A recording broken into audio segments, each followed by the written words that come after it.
Welcome to the Masters of Consciousness channel. In today's episode, we will dive into the extraordinary depth of teachings from one of the most controversial and yet profoundly moving figures of modern spirituality. Let me tell you about a woman who transformed her darkest experiences into light that she now shares with millions of people around the world. A master of emotional transformation, spiritual authenticity, and radical courage, Teal Swan. What sets this spiritual teacher apart is her raw honesty. You won't find gentle metaphors here meant to comfort the ego. Instead, there is unfiltered truth slicing through spiritual comfort like a blade, and it is in this uncompromising integrity that her power lies. She says, "Healing is not comfort, it is war with illusion." To her, awakening is not a sweet dream, but an act of courage, a readiness to look directly at what's been hidden, forgotten, or pushed out of consciousness. Her teachings are rooted in a deep understanding of human pain, but this is not compassion in the traditional sense. It's about welcoming pain with full presence, without judgment, without escape, without spiritual bypassing. She shows that within our suffering lies the key not to be unlocked by avoiding it, but by immersing ourselves in its structure, understanding it, embracing it like a lost child. Emotions, she says, are not obstacles to truth, they are the map that leads us there. Her approach to healing the inner child is one of the cornerstones of her work. She teaches that each of us carries a child within, ignored, rejected, or wounded long ago, and that child never left. It lives within us still, shaping our decisions, building our defense mechanisms, driving our fears and sabotage. Her invitation: don't try to fix it, listen. Sit with it. Let it speak, scream, cry, laugh. Every emotion, even the one you reject the most, holds information essential to your wholeness. One of the most beautiful aspects of her teachings is the deep understanding of integration. Not enlightenment as escape into light, but enlightenment as embracing all of who we are, including the dark. She says, spirituality without shadow is just another form of avoidance. She encourages us to descend into the underworld of the psyche, to look directly into what is painful, and to recognize it as a part of ourselves. It is not evil. It is not broken. It is a rejected part longing to be acknowledged. Her work is not just about words.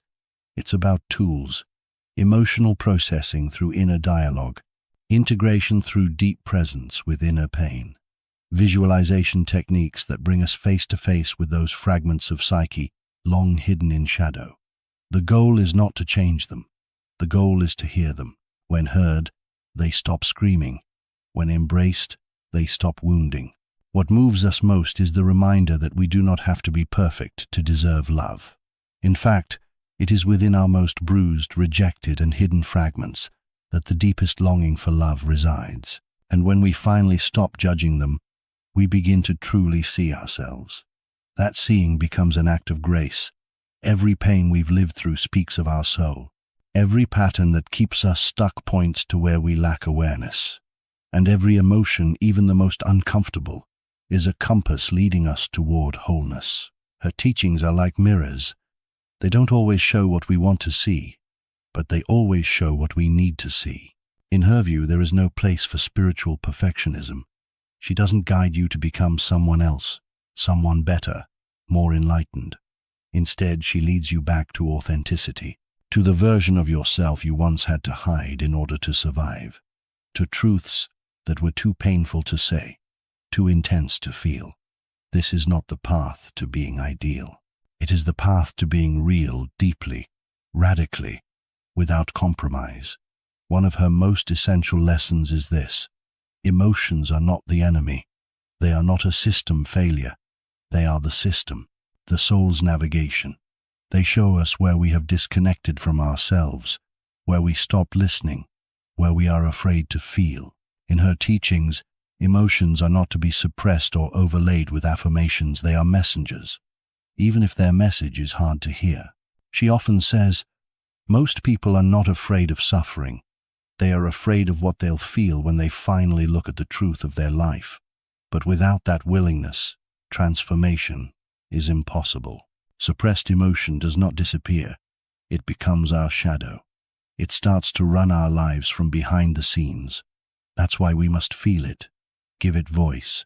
Only then does it stop screaming. Her teachings are not comfortable, and that's a good thing. Because she didn't come to soothe our ego, she came to dissolve it in the fire of truth. She came to invite us into something greater than comfort, into freedom. A freedom that isn't dependent on whether life feels good, but on whether we are willing to be fully present with what is, even when it hurts, even when we don't understand, even when it breaks the image of what a spiritual person is supposed to be. One of the most transformative messages she carries is this: everything you feel is allowed. Absolutely everything. There are no bad emotions, no feelings that are unspiritual. All of your human experience from euphoria to despair is sacred, and the attempt to reject any part of yourself only creates inner division. It is integration that heals, the bringing together of what was split, the uniting of what was exiled. She also reminds us of something often forgotten: healing is not always a beautiful experience. Sometimes it's messy, sometimes it's ugly, sometimes it looks like regression, not progress. But it's in that chaos, in that raw authenticity, that something new is born. We are not here to be perfect. We are here to be true. And it's truth that heals, not the attempt to become someone else. She leads people back to themselves, not the version they show to the world, but the one that hides inside. Tender, emotional, often lost, waiting for years to be seen. Her voice is like an echo in the soul, a reminder that every part of you deserves love, even the one you've most rejected. These are not just ideas that sound nice. They are living practices, meeting yourself daily without masks, speaking truth even when it hurts, allowing emotions even when they terrify. This is spirituality rooted in reality, in the body, in our humanness, in the chaos of life. Not an escape from darkness, but a conscious descent into it with the light of awareness. This message touches us not when we try to understand it intellectually, but when we allow it to move our inner being, when we listen not just with the ears, but with the heart, because the heart recognizes truth before the mind is ready to accept it. And that's what makes this path so powerful. It doesn't lead to a better version of you. It leads to the real one. And truth, real truth, needs no approval. It simply is. From her perspective, every relationship, every emotion, every thought that touches us is not a mistake. It is an invitation to return to ourselves, to recognize where we are still breathing through masks, still trying to be someone, rather than just being. And most importantly, we are not bad because we suffer. We are not broken because we feel lost. We are human, and that is enough. These teachings are not about rising above humanity. They are about fully entering it, about daring to be here with all the intensity of being, with joy and sorrow, with anger and gratitude, with confusion and clarity. Everything has its place. Everything has its meaning. You don't need to be fixed. You need to be seen. She reminds us that even the darkest experiences of our life carry a gift, often buried deep, often painful, but always real. And only when we are ready to receive it, we stop being the victim of our story.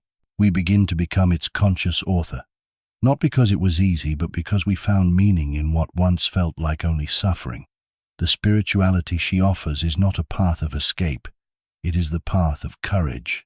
Real spirituality leads us directly into the fire, not to burn, but to purify what is false. And when from the ashes our true self emerges, we feel something beyond words. Not just relief, not just peace, but the sense that we have finally come home. Because home is not the ideal version of yourself. Home is authenticity, inner permission to be who you are without filters, without disguise, without fear. Home is a heart that no longer hides. And in that space we begin to truly live. Not survive, not function, but live deeply, truthfully, fully.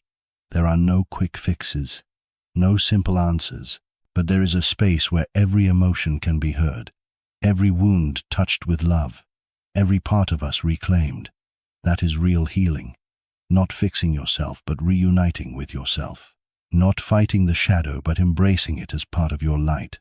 If you feel something within you is longing for more than surface-level peace, if your intuition tells you that truth may be hard but worth everything, if you are tired of spiritual illusions and crave something real, know this: you are not alone.